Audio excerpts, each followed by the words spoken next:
All right, Dr. Lynn, welcome to the Easy Conversations podcast. Thank you for joining me today. Despite all the technical challenges, we made it through, so I'm glad. And thanks for sticking with it. But yeah, before we jump into our conversation today, I do want to give you an opportunity to share with the listeners a little bit about yourself and what it is that you do and what's brought you here. Okay, yeah, thank you so much for having me. I'm glad I made it through all the technical stuff because I'm not good with technical stuff. So thank you for your patience. So yeah, just briefly, I always say I start back when I was a teenager because I had spinal surgery for Mm-hmm. scoliosis, and it left me sick and in pain for years, even though they said the surgery itself was a success. And it wasn't until I was in college, just trying to find myself, I discovered chiropractic as a profession. And I just remember looking into the pamphlet on it, and there was a message on there. It just said the power that made the body heals the body. And I Mm-hmm. thought, why hasn't anyone said this to me in all these years that I've been trying to figure out my own health? And it was just like, take another prescription, take another painkiller, and it never worked. So I was just like, hit a wall, and then I heard this philosophy, and I just went to chiropractic school on this philosophy, and that was just the start of changing everything in my life. Yeah, thank you for sharing that. And how has chiropractic helped you on your journey? Yeah, so chiropractic, I believe, was the starting point of a very spiritual journey for myself. Mm, It was the first thing was I started getting adjusted when I got there, but it wasn't that I got adjusted and I felt better. Far from it. So it was there was probably a good period of a year or two before I felt real change, significant change out of the chronic state that I was in because I had Harrington rods put in my spine and then taken out. So there was significant scar tissue and years of buildup and trauma there. But it was just the mindset. There was a whole different way of looking at how the body heals. The mm-hmm. chiropractic recognized that there was an inner wisdom that is always running the body. Because as we're sitting here, all our organs are working and we're not consciously trying to do it with our brain, right? Can you imagine if we were with our little tiny minds trying to control all these organs in our body plus live our lives?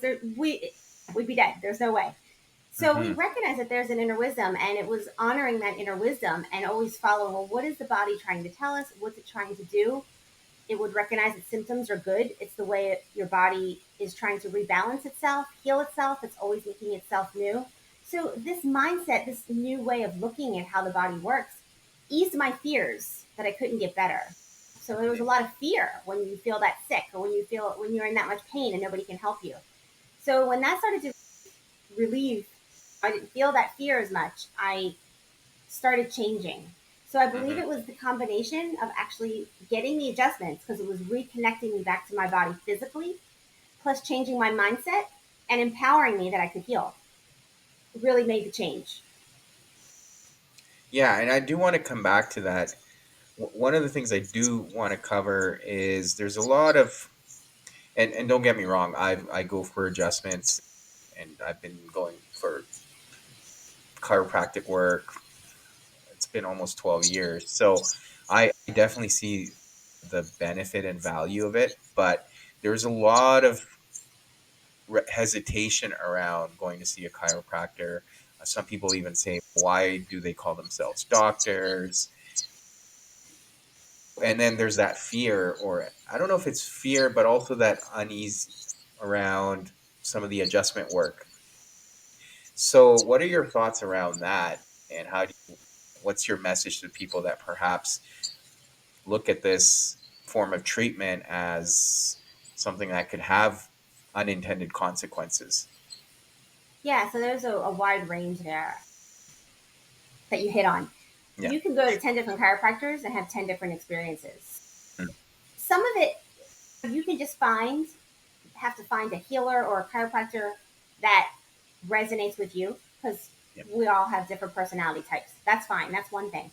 But there's a lot of chiropractors I think that don't get it. And I think that happens in the school system because there's a lot of chiropractic schools that only get their medical part and they took out all the chiropractic philosophy and adjustment just because of political stuff, red tape, all this stuff involved with getting our license to become a doctor. because before we were licensed as doctors, they were jailing us. They were jailing chiropractors for practicing medicine without a license. So it's almost like we had to compromise ourselves Mm. to get the license to become a doctor for them to take us seriously. But then they took away what made us different: the philosophy, the adjusting. My Yeah. school was very philosophically sound. We got a lot of philosophy on the natural healing, the innate intelligence, how to adjust. So I was blessed to be in that environment because I didn't know the difference when I went, Hmm. but I Hmm. was in that environment. And I also think that my own personal, me as a chiropractor, having my own personal healing journey, understanding what true chiropractic was, because I didn't just get a quick fix. I didn't go get adjusted and the pain went away. It was a process of me Yeah. learning to really heal myself. And that Hmm. was always my message. It wasn't that you're not going to come to me so I can fix you. I want you to become empowered to learn to heal yourself. Chiropractic is bridges the gap to start to feel the Hmm. energy in your body. You should learn how to find your own inner alignment. Yeah. Then there is also, let's talk about the scare, like you get hurt by a chiropractor. Hmm. Really, it's minimal. What I remember in 1994, when my first year in chiropractic school, I remember 2020 had something on the neck causing chiropractic adjustment causing a stroke in people. Mm. And I remember saying, hey, how can they publish that? Because that's not true. Mm. Everyone, that's a false claim. Usually the person was already going to have that anyway. You know what I'm saying? It Right. wasn't caused by the adjustment. But the media made it look a certain way. And they said, who is funding that show? Big Pharma. Mm.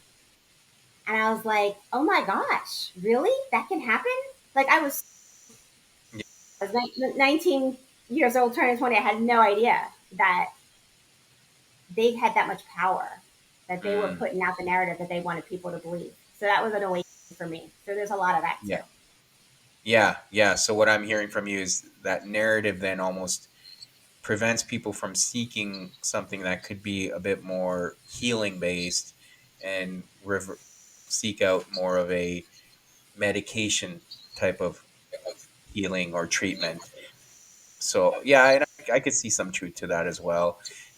I know for myself, occasionally I'll watch videos of people getting adjusted, and that just I get it's cringy, right? Sometimes, Oh but I've yeah, also totally. gotten those adjustments. So when you hear the cracks, but so from what there is there a risk at all, or what you're saying is as long as the individual has done their due diligence and gotten certified as a doctor, then the risk is pretty low. Absolutely. That's what I found. Yeah. Okay. And then the other thing you did touch on was the alignment, right? So you're getting physically aligned, but there's also something you need to do internally within yourself. Can you expand on that a little bit? And I can definitely see the overlap, but for the listeners to, what does that mean? And I know for me, I've had, while I do go for alignments with the chiropractor, like the internal alignment has been quite the journey. Yeah, and it's an ever growing journey, right? I think Yes. it's about learning to manage your own energy and your stress levels. So let's go to just the basic, what kind of stress levels do you have during the day? And I would ask people, what was their day like? Or did anything new happen? If they would come in and say, this pain just happened. And I'm like, well, what's going on in your life? And they would say nothing new. But then they would tell Mhm. me about their day, and I was stressed out just listening to it. But that had Yeah. become their norm, that high level of stress. So until they connected that dot, guess what happens? If you're not going to pay attention to the stress level you're living in, your body's going to break down to give you the message that, hey, it's time to stop. It's time to slow up. Isn't that the only time really society accepts us to call out of work or to take time off is when we're sick? That's the only, like, otherwise it's not even accepted. Like I Right. grew up like, you just got to be working all the time. Otherwise you're not worthy to just take time off. It's that push through mindset. So your body will break down until you listen. So I Right. believe it's once, if you don't live in that space anymore, which I don't, like I navigated out of that because I don't need to make myself go into a pain cycle to evaluate where my inner state is. So I think it's very important to be mindful, and you can't compartmentalize your life. You can't say health is one thing, my finances are one thing, my relationship is another thing, because guess what? It's just it's how you're flowing your energy, and all of them affects each one. If you're stressed out Yeah. about your relationships, it can show up in your body. If you're stressed out about going to a job you hate, it'll show up in your body. So until people make the correlation of that and then make their own adjustment within themselves to either handle it or to make an outward change, it's a process, right? Hmm. Yeah. So what I'm so f- just to add to that, I agree with you. I think the stress, we do carry it in our body, and it doesn't always have to be like,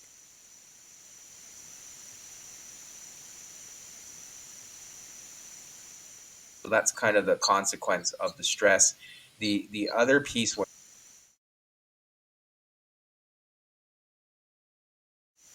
adjustments, that's more of a reactive approach as opposed to perhaps doing an internal audit and understanding, okay, what kind of life am I living? What kind of my choices am I making? That's more proactive. And obviously, when you get to the point where you're experiencing pain, you probably need both, but we can do a much better job of being proactive and doing that internal work. Yes, said. Absolutely. Yeah, yeah. And just to understand a bit more, so I've had a physiotherapist come on here, an acupuncturist come on here, and we've talked about a lot of the impacts our mental health can have on some of these visible issues that we experience with our body, the pain and all of that. And they go hand in hand, so they're feeding each other. Is the idea the same here in terms of what you're sharing and what we're talking about? Yeah, I really believe the key to healing, to truly healing and well being, is finding your happiness, finding Mm-hmm. peace within, finding a higher connection or a higher purpose in life, really feeling joy in your day.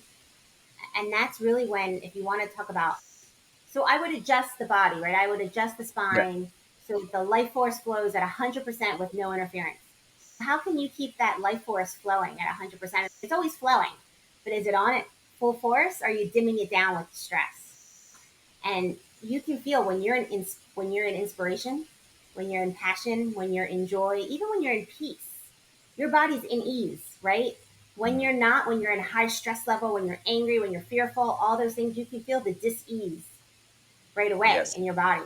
So I Yeah. really believe the key to everything is really following your dreams, your calling, finding it, like finding what that is for you, doing what makes you happy.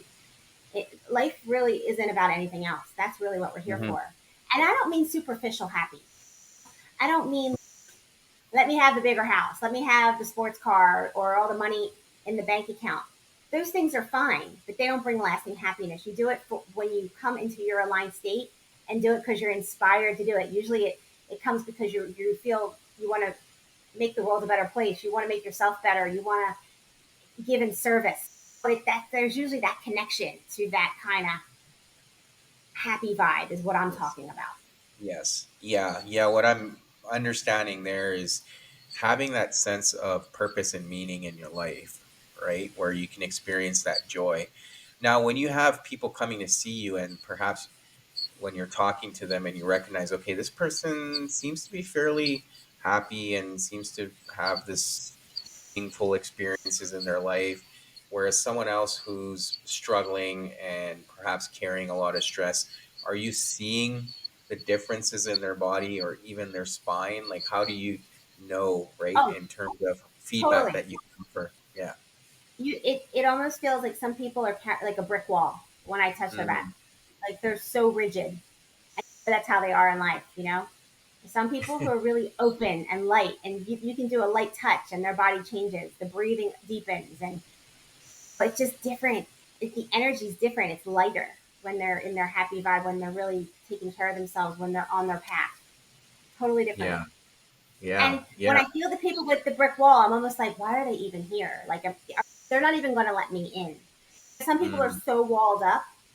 I wonder if they'll stick to the process to even let me in. Because sometimes people just go to do things because they're ready to go get the quick fix, right? Let me go to the doctor or whatever because I'm supposed to. That's what's accepted. Let me go to the Right. chiropractor. Maybe they'll fix this pain. But they're not wanting to go. deeper. Yeah. I find that Yeah. too. Yeah. No, I agree. And I think one of the things I constantly remind myself is pain is a messenger, right? So if we are experiencing pain, even if it's physical, it's perhaps getting curious and investigating, why is this pain here? What is it trying to tell me?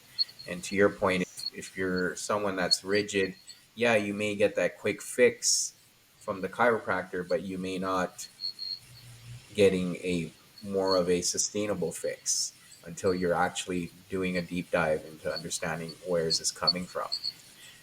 Now, Yeah. the Sometimes I would hear people say, "Oh, I got adjusted by you and I never needed it again. Like you fixed that pain." And I always think to myself, not that they needed to come to me. I don't mean it in that way. They continue to come to me right, for adjustments, but I feel like they missed out. They missed out on that deeper dive, right? It was a superficial fix. Now you're out of pain, but it didn't really make significant change in your life, whatever that message was. They missed it. yeah, Possibly. yeah, fair enough, for sure.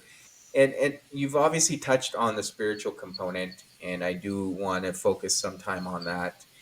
How does it tie together? And I know we've touched on many aspects of it already in terms of perhaps having that sense of joy in your life, peace, not carrying too much stress. But beyond that, how do you take it a next step and understand, okay, having that higher purpose or something connecting to something more profound and deeper, how does that tie into then again the body in terms of just focusing on the spine, for example? So I believe it's a process, and my process was the more I got adjusted in the Hmm. beginning. I rarely get adjusted now. First of all, I can't find a chiropractor that I feel like could actually help me Yeah. is clearer than I am because I'm pretty good at clearing myself at this point. That's how I feel. But in Mm-hmm. the beginning, I wanted that structural adjustment. I wanted to hear the crack. But then as I evolved, I just like I was having a significant changes happen with just a light touch chiropractic. Like them just putting their hand on certain points in my spine and I was having all this energy I was feeling.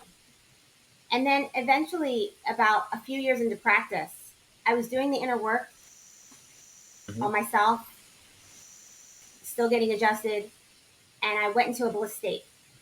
And the bliss state, I call it a grace state. It's like falling in love, but there's no other person there. You're just high. High, not because of drugs. You're just naturally high for no reason. And I Mm-hmm. lasted in that state for 18 months. And I realized that is our natural state. Adjustments can help you raise your frequency. I believe that. But I also believe you have to be doing the inner work as well in order to even handle that frequency. Because sometimes if you go too high too quickly, it's not sustainable. It can cause almost Mm-hmm. crisis in the body Mm-hmm. because it's like better to evolve. But I believe that is our natural. I believe that's the state that everybody is looking for. So when you feel inspiration, when you fall in love, that's why people want that feeling because that's our where we are aware or awakened to our God source within, the life force within, who we really are, right? We can learn to live in that state instead of what society has dumbed us down and to live in a fearful, almost enslavement state instead of being this spiritual, empowered, enlightened being that we are, master creators. That's what we're here Yes. to remember. And it's that mastery is how you really can create your desired life, the life that you really want, that makes your heart sing.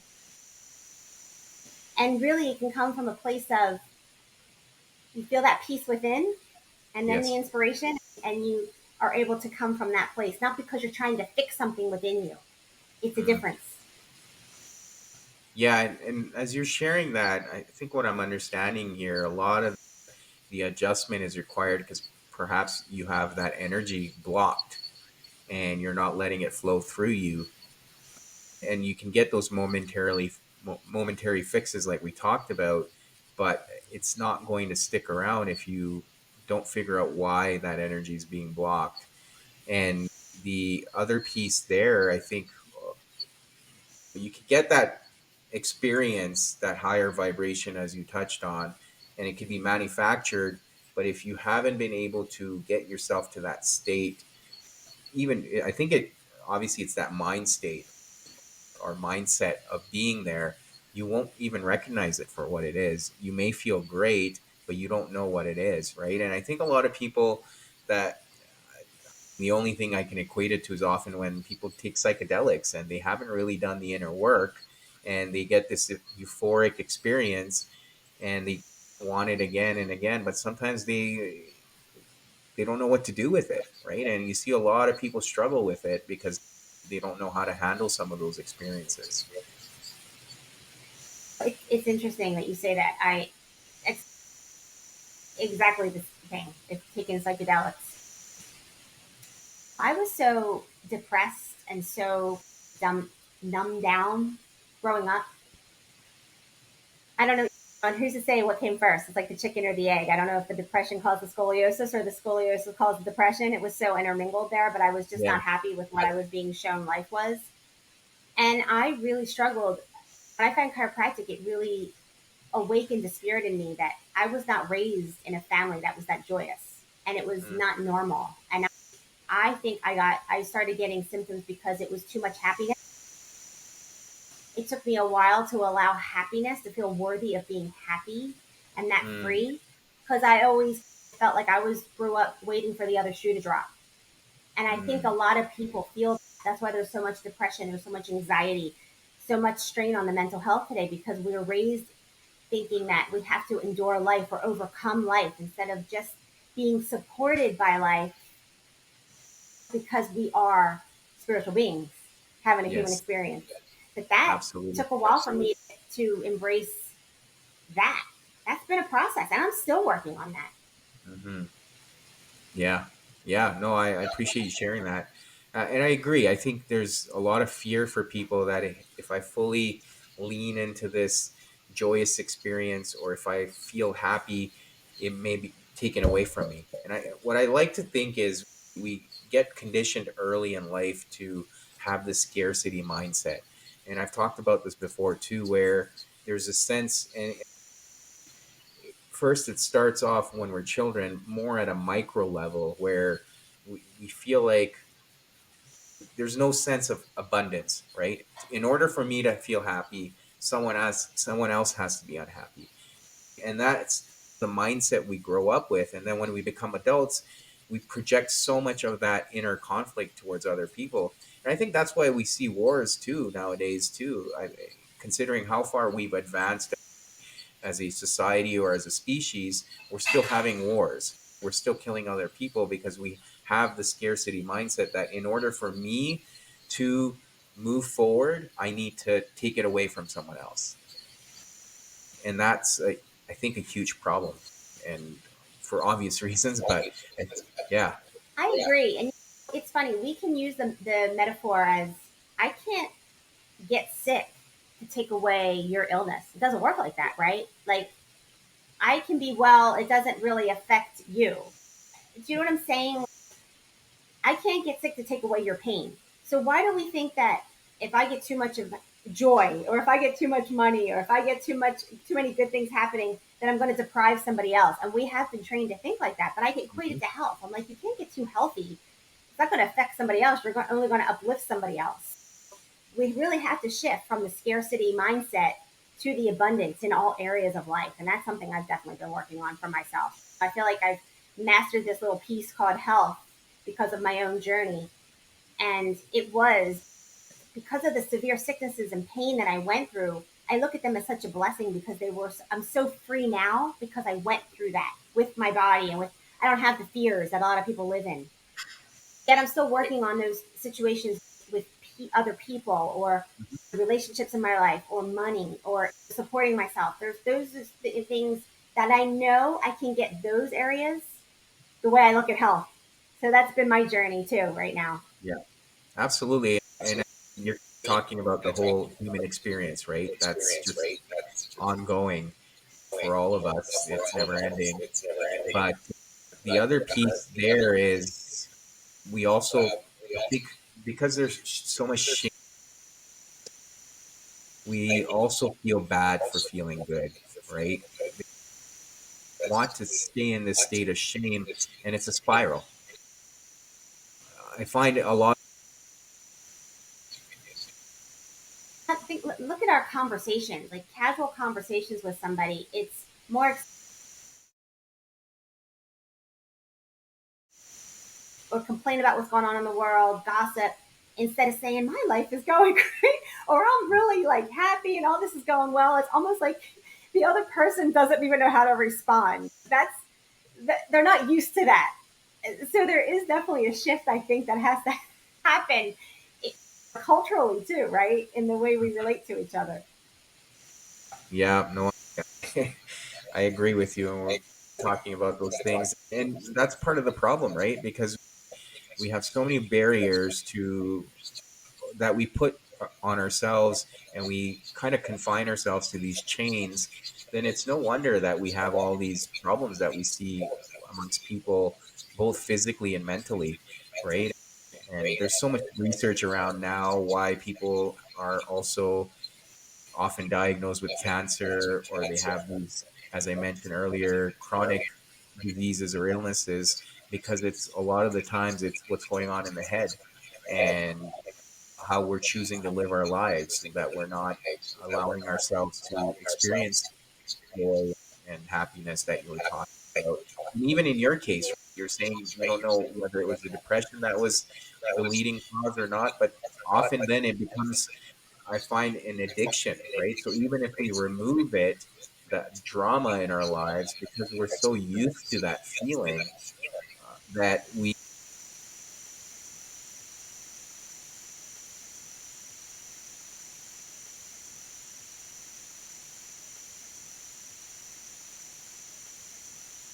drama in their life.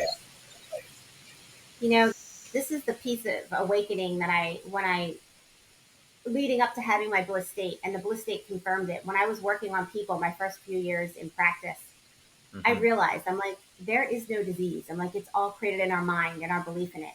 I realize it's all energy. And if I love the term dis-ease, you're either in ease or dis-ease. That's the If you break down disease, it's dis-ease in your body. So if we can take, and I learned in chiropractic school when I had to take all these boards to get my license, we had medical terminology, and all they did was put big labels, big scary labels on basic symptoms that people had so they knew how to drug it. And I thought, you're taking somebody's power away because now you're giving them a label that they don't know. It sounds big and scary. They don't know what it means. And now they're at your mercy. And they think they have to take something to heal. When really, if you break it down to what's going on in the body, like arthritis, it's inflammation of the joint. Why is it inflamed right now? I don't know. Like maybe it'll go down. It's not like it has to be a permanent condition. But if you just break down the jargon to the simple, basic terms, it dispels the fear. And I Hmm. like to tell people that not to dishonor the process that they're going through, right? Honor the disease that you're going through. Do what you have to, where your belief is, and do the journey that you have to, because that will lead you to your awakening. I believe that. Yes. But to take some of the fear away, because if you take the fear away and empower people that they can heal, that's half the battle. That might be all of the battle. When you start shifting that and the energy starts flowing and everything gets better, and it doesn't have to be a miracle cure. It could be the normal. That could be what we consider normal instead of this miracle. We don't know why they got better. I'm like, maybe because we just heal. Yeah, no, I agree, and I guess just to expand on that, because healing is become a cliche term, but from your perspective and some of the work you do, what does that healing look like? And I know we've touched on it in many forms, but in for the listeners, if they were to make that direct connection with their body, what does that look like? Maybe it's not living by the label that you got, whatever it is. I don't care what label the medical world gave you. You don't define yourself by that. People will come in and say, this happened to me 25 years ago. And I'm like, it would have left 25 years ago too if you still weren't telling the same story. People get so hung up on the labels and then they live by them. And I'm like, okay, maybe this is just a picture of your body in this moment. But once you shift the energy, it can dissipate. Tumor, cancer, diabetes, whatever you want to call it, no label scares me anymore. I don't buy by the labels. I don't want to go Hmm. and get diagnosed by their labels because I don't want to go down their road. I just want to know how I'm flowing my energy in the moment. And I Yeah. don't think people have to live in a chronic disease or pain state anymore. That's what true healing is. But it's not just that. Okay, so people could say they're on a healing journey and now they're so rigid in their life that they only eat a certain way. They drive people crazy that they what they can have, what they can't. So strict about everything they do. I don't think that's real healing because there's no joy in living anymore. I think it's about you get to the point where you're indifferent. Right. You trust. There's a flow in your life. Right now, I'm in the mood for this to eat. And next time, I might eat something healthy. This time, I'm eating something bad, but you're not attached anymore because you're just self regulating, you know? Mm. And it's like you're doing things that inspire you. You're making changes in your life. You're doing things that challenge you. You're growing as a person. You have interests. You have purpose. You just have peace. You can just sit with yourself. Hmm. That's healing to me. Yeah. Yeah. And attachment is the one of those root causes, right? We're so attached Yeah. to everything, and the letting go is where a lot of that healing happens, right? And to your point earlier, even letting go of the labels that society gives us, just because we're a certain individual, a lot of the times we even see it. I know I've shared my story, but as a man, there were certain labels assigned to me, and I struggled because I had to keep up with these labels. And the second I let it go and defined things for in terms of who I was and who I could be, that's when I found the most freedom. And a lot of these issues started going away, right? A lot of these challenges I was having physically, injuries, ongoing issues started going away. And in hindsight, I was able to look back and realize, oh, wow, this was all created by me. Meanwhile, while I was living it, I didn't know what was going on with my body. It just didn't feel right. Yeah, because there is a fine line between getting to the root of what our normal is and how we're either helping ourselves or not helping ourselves. And sometimes it's an invisible web that we don't understand what's holding us back because it's just our normal. You can't see through it. So I always tell people you got to play detective with your life. Hmm. Like journal, write down things, start paying attention to why did it hurt now or why did I feel sick now? What was going on? Just be curious. But it might be different days, but start paying attention. Eventually, you start seeing patterns, you start connecting dots. But I always tell people you're your own best doctor because you're with yourself every day, every moment. Yep. And only you know how you feel on every moment. And it's you becoming connected to that and being aware of it is how you really start to change things. But it's a process.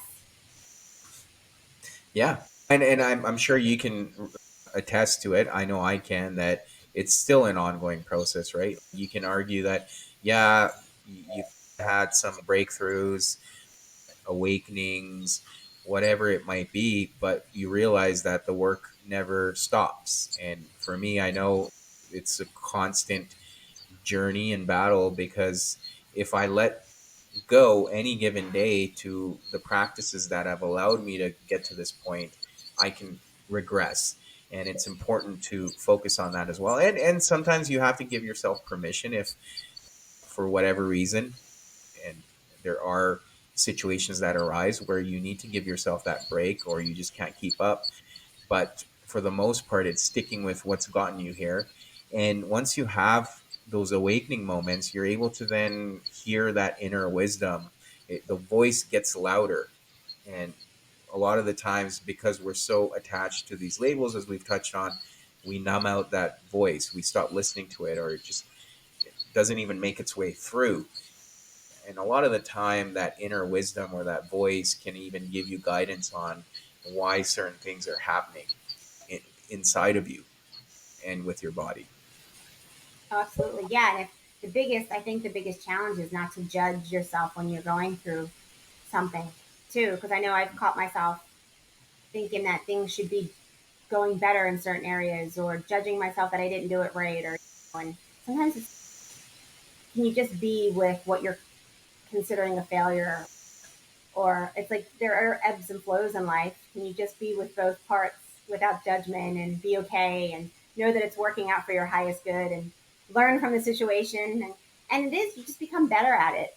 I know the one thing before and after my gray state, I would be, if I was in a challenging time or I felt like stressed or going through something, it was much harder to get through.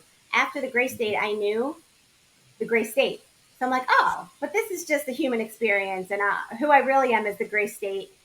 I had a different perspective, so the challenge or whatever I was up against wasn't as scary. So I could be with it, and it wasn't as Yeah. hard. It wasn't as challenging as it was before I had that awareness.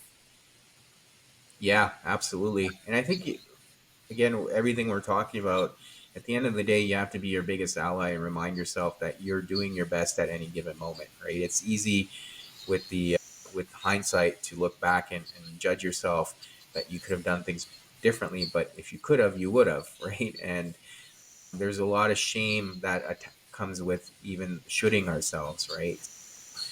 It's an important reminder that any given time when you're being hard on yourself, just reminding yourself that you're doing the best you can. And I say this because I need to practice it as much as anyone else. And I know in those hard moments, I can definitely be highly critical or just beat myself up for not doing things I know I can. Agreed, very much. Yeah. Dr. Lynn, I've really enjoyed this conversation. I really appreciate everything you've brought to the table and shared with us tonight in terms of your own journey and what and the work you do. But is there anything else you feel like we didn't touch on and that could be of value to the listener? No, I always just like to leave with just remember that your happiness is probably the most important thing. Don't put yourself last. I think sometimes we think that's just a pipe dream or I don't have time to work on my dreams when really that's probably the most important thing you could do is to honor Mhm. that. And it doesn't have to be like a drastic change, but maybe just baby steps every day to do something to honor that, to find that joy every day, because that's really how you'll achieve or live in ultimate well being. Mhm. Yeah, no, I agree with you. And I always give guests an opportunity to share with listeners some of the ways that they can be found online or other forms of information that you want to share with the listeners. Yeah, I have a website, creatingmydesiredlife.com, and you can go on there and you can ask me a question. You can email me. I'll get back to you. You can get on my mailing list, and you can also find my book there. It's called My Journey to Grace. Awesome. Thank you so much again for coming on here and having this conversation with me. Thank you for having me. This was incredible.